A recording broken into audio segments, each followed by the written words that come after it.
अगर आप भी एमटीएफ ट्रेड करना चाहते हैं तो आप सभी को पता होगा कि भाई एमटीएफ में जब भी आप कुछ होल्डिंग में रखते हैं आपको इंटरेस्ट पे करना पड़ता है थोड़ा। इसी तर्ज पर मैंने सोचा कि आप लोगों के लिए एक वीडियो बनाया जाए जिसमें जितने भी ब्रोकर्स जो हैं जो सबसे अच्छा कॉम्पिटिटिव इंटरेस्ट रेट प्रोवाइड कर रहे हैं उनके साथ उनका कंपैरिजन किया जाए ताकि आप क्लियर हो कि आपको कहाँ पर इन्वेस्ट करना है।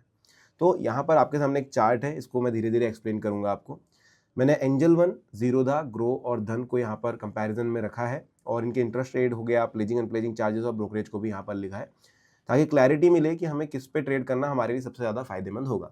सबसे पहले एंजल वन की बात करें तो आप इंटरेस्ट रेट देख सकते हो यहाँ पर 14.99% का है। 14.99% पर एनम आपको लगेगा अगर आप एक दिन होल्ड करते हो, 10 दिन होल्ड करते हो, 15 दिन होल्ड करते हो, आपके टोटल कैपिटल पर आपको लगने वाला है। पर वहीं अगर आप जीरोधा की तरफ देखेंगे तो आपको दिखाई देगा कि 14.6% पर एनम का जो है आपको इंटरेस्ट रेट लग रहा है। तो कंपैरेटिवली आपको थोड़ा सा बेटर यहाँ पर वैल्यू मिल जाती है। वहीं अगर आप जीरोधा की तरफ देखेंगे तो 0 से 25 लाख रुपए तक के फंड पर आपको 15.75% का इंटरेस्ट रेट पे करना है और 25 लाख से ऊपर जो है आपके इंटरेस्ट रेट बहुत कम हो जाते हैं, 9.75% के अराउंड आ जाते हैं, जो कि एक बहुत अच्छी चीज़ है। लेकिन इससे ये समझ में आता है कि स्मॉल इन्वेस्टर्स के लिए ये एप्लीकेशन ज़्यादा कुछ नहीं करती। 15.75% क्योंकि मेरे पास फंडिंग कम है, मैं 5 लाख 10 लाख में करना चाहता हूँ तो मेरे लिए काफ़ी ज़्यादा हो जाता है, ये थोड़े से कम हो सकते थे। जिस चीज़ का ख्याल यहाँ पर धन ने रखा है। तो आप देखो यहाँ पर 4 अलग अलग ब्रैकेट बनाए गए हैं क्लियरली, जो कि स्मॉल इन्वेस्टर्स के लिए बेटर दिखाई दे रहा है। 0 से 5 लाख रुपए तक के फंड पर, मतलब ऐसा नहीं कि 5 लाख का आपने ट्रेड लिया, 5 लाख में से जितने आपको फंड किए गए हैं ब्रोकर की तरफ से उतने अमाउंट पर 12.49% पर एनम का आपके ऊपर इंटरेस्ट लगने वाला है। वहीं अगर आप 5 से 10 लाख रुपए के बीच में लेते हैं तो 13.5% का इंटरेस्ट लगेगा। 10 से 25 लाख रुपए तक के अमाउंट पर 14.49% का इंटरेस्ट रेट लगेगा और 25 से 50 लाख है तो आपको 15.59% जो है आपको देना पड़ेगा। तो इस तरीके से इन्होंने इंटरेस्ट रेट को डिवाइड किया है, 1-1% का इंटरेस्ट आपके ऊपर बढ़ते चला जाता है।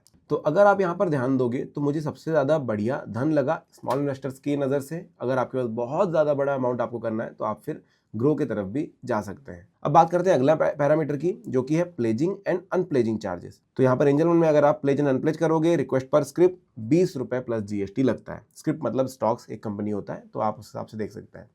जीरोधा में जाओगे तो 30 रुपए प्लस जीएसटी पर प्लेज रिक्वेस्ट पर ISIN ओनली फॉर प्लेजिंग लगता है, अनप्लेजिंग के चार्जेस नहीं लगेंगे। ग्रो के अंदर आपको प्लेजिंग पे कोई चार्जेस नहीं है, बट अनप्लेज करोगे तो 20 रुपए प्लस जीएसटी पर रिक्वेस्ट लगेगा। बट धन यहाँ पर भी काफी कॉम्पिटिटिव प्राइस लेकर के आता है, जो कि है अप्लेज एंड अनप्लेज चार्ज 12.5 रुपए का लगेगा आपको सिर्फ पर ट्रांजेक्शन पर ISIN प्लस जीएसटी। तो आपको पर ट्रांजेक्शन लग रहा है, ये चीज समझिए आप ध्यान से। तो आप देख रहे हो 12.5 रुपए पर ट्रांजेक्शन है। समझने की बात है, पर ट्रांजेक्शन का मतलब होता है कि आप प्लेज करने जाओगे तब भी और अनप्लेज करने जाओगे तब भी आपको इतने पैसे देने पड़ेंगे। साथ में आप ब्रोकरेज की बात कर लें तो ब्रोकरेज भी एंजल वन का होता है 20 रुपए या फिर 0.1% पर एग्जीक्यूटेड ऑर्डर। अब इसमें होता है जो भी लोअर हो, अगर आपने बहुत बड़ा अमाउंट लिया जिसका 0.1% 20 रुपए से ज़्यादा बढ़ रहा है तो 20 रुपए पर ही कैप कर देगा। और अगर आपका अमाउंट कम है जिसपे 0.1% 13-14 रुपए हो रहा है तो 20 रुपए तक नहीं जाएगा, कम ही लेगा। दूसरा जीरोधा में 0.1 की जगह 0.03% और 20 रुपीज़ है। तो यहाँ पर इसीलिए ज़्यादातर जो बड़े इन्वेस्टर्स हैं इसके तरफ चले जाते हैं। अगला है कि 0.1% पर ऑर्डर। यहाँ पर ग्रो ने कुछ 20 रुपए का कैप लगाया नहीं है तो 0.1% जो भी है वो लग जाएगा। और अगर धन की बात करें तो ये भी जीरोधा की तरह 0.03% या फिर 20 रुपए, विच एवर इज लोअर पर एग्जीक्यूटेड एमटीएफ ऑर्डर यहाँ पर लगाता है। तो इस तरीके से यहाँ पर मुझे धन काफ़ी अच्छा लगा स्मॉल इन्वेस्टर्स के लिए। आप मुझे कमेंट में बताइए आपको इन चारों में से कौन सा ज़्यादा पसंद आता है। वीडियो अच्छा लगा तो लाइक और सब्सक्राइब जरूर कर दीजिएगा। Thank you.